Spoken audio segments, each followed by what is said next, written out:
আমি মাত্র 1100 টাকায় 3টে মাইয়ে বিয়ে দিছি। তা আমি আর বুঝতে পারিনি 3টে মাইয়ে 1100 টাকা বিয়ে দিল কি করি। তা আমি বলছি বাবা রে বলো তো 3টে মাইয়ে 1100 টাকা বিয়ে দিলে কি করি। বলছে শোনেন তখন তার এত স্ক্রিন টাচ ফোন বাইরে নাই। বলছে কি করি। বলছে আমি ওই 1100 টাকাতে একটা মোবাইল কিনছি। তারপরে কয়েক আমার বড় মাইয়ে কয় বাবা আমি কয়দিন চালাই। তা চালাইছে। তাই বড় মাইয়ে কয়দিন আমি তো ততটা লেখাপড়ি জানি না, ভাবলাম ও ক্লাস 9-এ 10-এ পড়ে, মাধ্যমিক পাস করছে।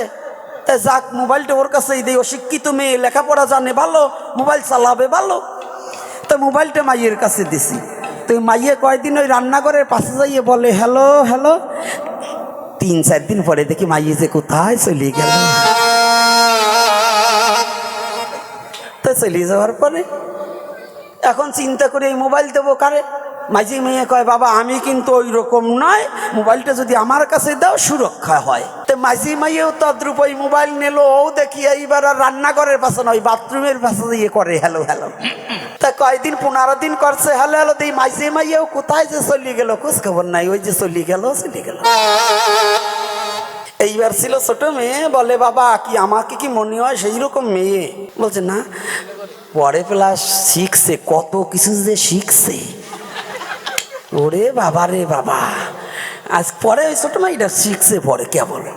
তো আজকাল ছেলে মেয়ে তো মেয়েরা তো আর আজকাল একটু অল্প বয়সে ডাঙ্গর ডুঙ্গর বেশি হয় তাই না। তো এইবার কি করছে তাই শোনেন, ওই যে 6-এ পড়া মাইয়ে যখন নিছে মোবাইল, ও এইবার রাস্তাঘাটে কয় হ্যালো হ্যালো। কয়দিন পরে সদরদ্দি চলের সাথে চলিয়ে গেল। এই 1100 টাকায় 3 মাইয়ে বিয়ে হইল। ঘটনা উনি তুলে ধরছেন, আমার কাছে অত্যন্ত হাসি পেয়েছে। তবে এই ঘটনা থেকে অনেক কিছু শিকার আছে, যে আজকে এই যুগে মোবাইল দিয়ে মোটামুটি মানুষ অনেক খারাপ কাজ করে। অনেক সময় মানুষ মোবাইল থেকে অনেক খারাপ পথে চলে যায় এবং ভালো কিছুও করতেছে। মোবাইল দিয়ে মানুষ লক্ষ টাকাও ইনকাম করতেছে এবং মোবাইল দিয়ে মানুষ অনেক খারাপ পথে চলে যাচ্ছে, নিজের টাকা পয়সা অনেক সম্পত্তি নষ্ট পর্যন্ত করতেছে। তো এই মোবাইল যদি আপনি ভালো হিসেবে ব্যবহার করতে পারেন তাহলে আপনি ওইটা দিয়ে অনেক কিছু করতে পারবেন। আর যদি খারাপ হিসাবে ব্যবহার করেন তাহলে আপনার জীবন ধ্বংস হয়ে যাবে, শেষ হয়ে যাবে।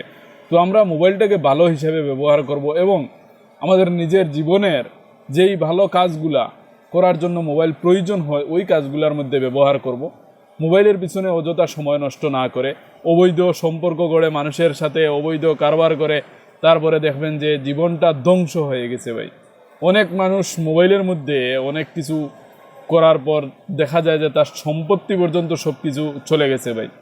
তো এই হিসাব থেকে আমি মনে করি যে মোবাইলটা যদি আপনি ভালোভাবে ব্যবহার করতে পারেন তাহলে আপনি অনেক কিছু করতে পারবেন, অনেক টাকা উপার্জন করতে পারবেন ওই মোবাইলটা দিয়েই।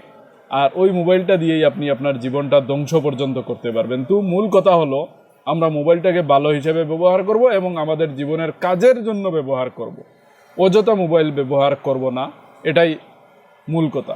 তো ভিডিওটা কেমন লাগছে কমেন্টে জানাবেন। ওনার কথাগুলো যদি ভালো লাগে লাইক করে শেয়ার করবেন। অনেক হাসির একটা ঘটনা, শুনে অনেক হাসি পেয়েছে, তবে অনেক শিক্ষণীয় ঘটনা কিন্তু।